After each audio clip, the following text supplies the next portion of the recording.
Hello friends, नमस्ते। और मैं आप लोग के लिए आज एक बहुत प्यारी कहानी लेके आई हूँ जिसका नाम है अभिश्री। और मैं स्मिता माथुर, मेरी यूट्यूब चैनल में आप लोग का बहुत बहुत स्वागत है। और आपको पता है कि हर सैटरडे को मैं आप लोग के लिए एक नई कहानी लेके आती हूँ। ये कहानी मेरी प्रथम प्रकाशित पुस्तक तुम्हारी कहानी से है, जिसमें नारी जीवन की लगभग 100 साल की कहानियाँ हैं, हमारी नानी दादी से लेके और अभी तक हमारी बेटियों की उम्र की जो लड़कियां हैं, जो उसकी फ्रेंड्स थी, उनसे सबसे इंस्पिरेशन लेके मैंने कहानियाँ लिखी हैं। तो ये कहानी भी एक बहुत प्यारी सी बच्ची की है जो जीवन में अनेक झंझावत झेलने के बाद भी हमेशा हंसती मुस्कुराती रहती है और उसने और हमेशा जो है बहुत ही मीठे गाने गाती है और जीवन में हमेशा आगे बढ़ने का प्रयास करती है। तो आज की मेरी कहानी है अभिश्री।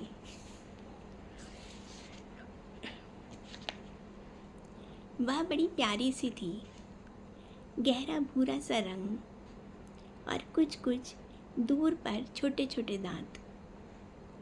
अपने घने काले बालों को कभी वह खोल लेती और कभी आगे के पूरे बालों को समेटकर क्लिप लगा लेती। हंसती तो जैसे उसके होठों पर थिरकती ही रहती। हंसी तो जैसे उसके होठों पर थिरकती ही रहती।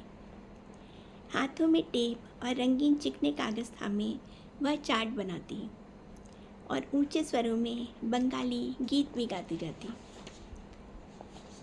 प्रोफेशन से वो टीचर थी, छोटे बच्चों को पढ़ाती थी। ऐसा डूब के गाती कि उसे आसपास के लोगों का ध्यान भी नहीं रहता। कभी फ़ोन पर अपनी मीठी आवाज़ में दादी को गाना सुनाती और कभी रेडियो पर पुराने गाने सुनती। उसने अपने कमरे को रंगीन पतंगों से सजा रखा था, पतंग जो आसमान में उड़ाते हैं। हमारे सामने ही पुरानी फ़ोटो चिपका चिपका कर उसने एक कोलैच भी बनाया था। बाहर वरांडे की रेलिंग से टिककर जब वह अंधेरी रात में अपने मीठे स्वर में गाती, हम मंत्रमुग्ध होकर सुनते रह जाते।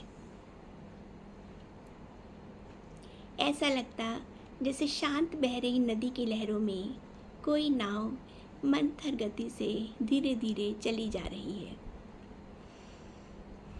उस मीठी आवाज़ के पीछे कैसा दर्द छुपा था, ये हमें भी नहीं मालूम था। कल कल करती हंसी के झरनों के पीछे कौन से तूफान छुपे थे, ये अनुमान लगाना कठिन था। आंटी, ये मेरी मम्मी हैं। अच्छा। फ़ोटो में एक बहुत प्यारे सुंदर मुस्कुराते चेहरे की ओर इशारा करती हुई वह बोली। उसकी मम्मी के बालों के बाल ढीले से बंधे हुए दिख रहे थे। उस भोले से चेहरे की मुस्कान में जैसे दुनिया भर का प्यार सिमट आया था। ये मेरे मम्मी पापा हैं और ये मेरा भैया।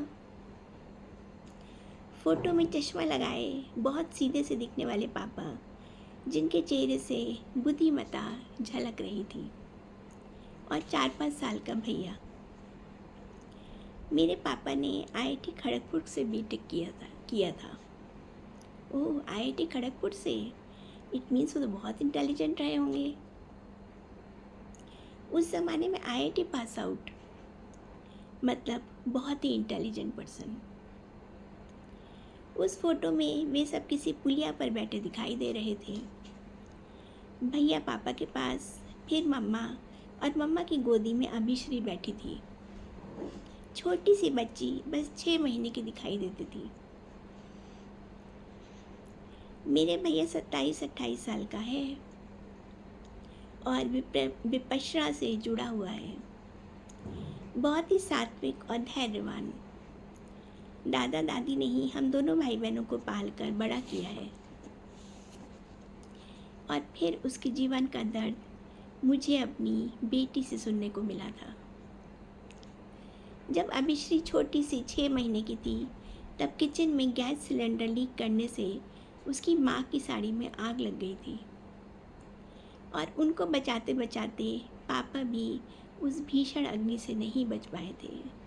शाम का 7 बजे का टाइम था। बड़ा भैया नीचे खेलने गया था और मम्मा किचन में काम कर रही थी। छोटी सी अभिश्री बेडरूम में सो रही थी। पार्क में खेलने गया 4 साल का भैया और कमरे में सोई 6 महीने की अभिश्री इस हादसे में बच गए थे। दादा दादी का तो जैसे संसार ही उजड़ गया था।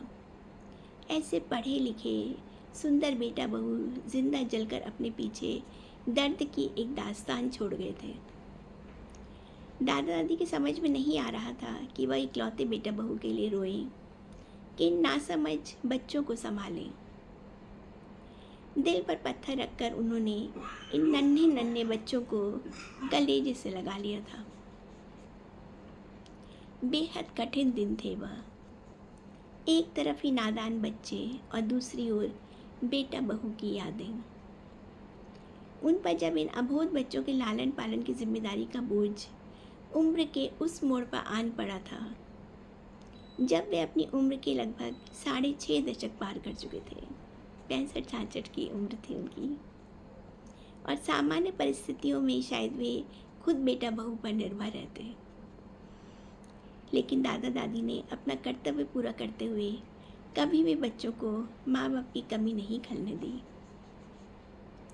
उन बच्चों को भली भांति उचित शिक्षा दिलाकर इस योग बना दिया कि वे अपने पैरों पर खड़े हो सकें।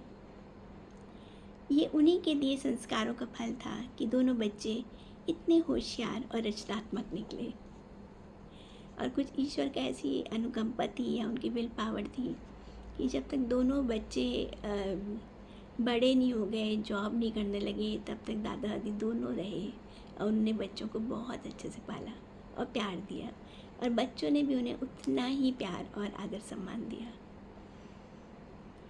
मेरी आंखों के सामने बार बार अभिश्री की माँ का चेहरा घूम जाता। प्यार करने वाली माँ। आज वह होती तो क्या ये बच्ची इतना अकेलापन महसूस करती? हृदय द्रवित कर देने वाली उसकी यह कहानी सुनकर मैंने उसे खींचकर स्नेह से सीने से लगा लिया था। वह भी हुमक कर सगी बेटी की तरह मेरे सीने से बहुत देर तक चिपकी रही, जैसे बरसों से अप्राप्त माँ की ममता को वह हमेशा के लिए अपने में समेट कर सहेज लेना चाहती हो। तो बस ये कहानी है एक छोटी सी, और जैसा मैंने बताया था कि मेरी कहानियाँ रियल कैरेक्टर से ही प्रभावित होती हैं। बस उनका नाम और प्लेस बदल कर मैं उस और कुछ अपनी कल्पना का रंग भर के मैं उनको छोटी छोटी कहानियों का रूप दे देती हूँ। और मेरा उद्देश्य भी यही है कि अपने आसपास जो लोग हैं उनके जीवन के जो दर्द हैं, जो उनकी खुशियाँ हैं, जो उनकी विशेषताएं हैं, वो समाज के सामने आ सकें और कहानी के रूप में ही सही लेकिन उनके वो कैरेक्टर्स अमर हो जाएं। तो बस ये कहानी यही समाप्त होती है और मैं आशा करती हूँ आपको पसंद आई होगी और आपके कमेंट्स का, आपके सुझावों का मुझे इंतज़ार रहेगा। और आप लोग इतने प्यारे प्यारे कमेंट्स लिखते हैं, इन कहानी की भावनाओं को आप समझते हैं और उसके बारे में लिखते हैं, इसके लिए आपको बहुत बहुत धन्यवाद।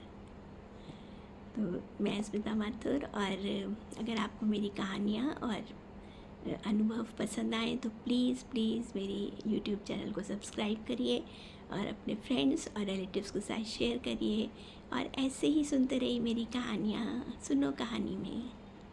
Okay bye, see you, all the best. फिर मिलेंगे अगले सैटरडे को। बाय।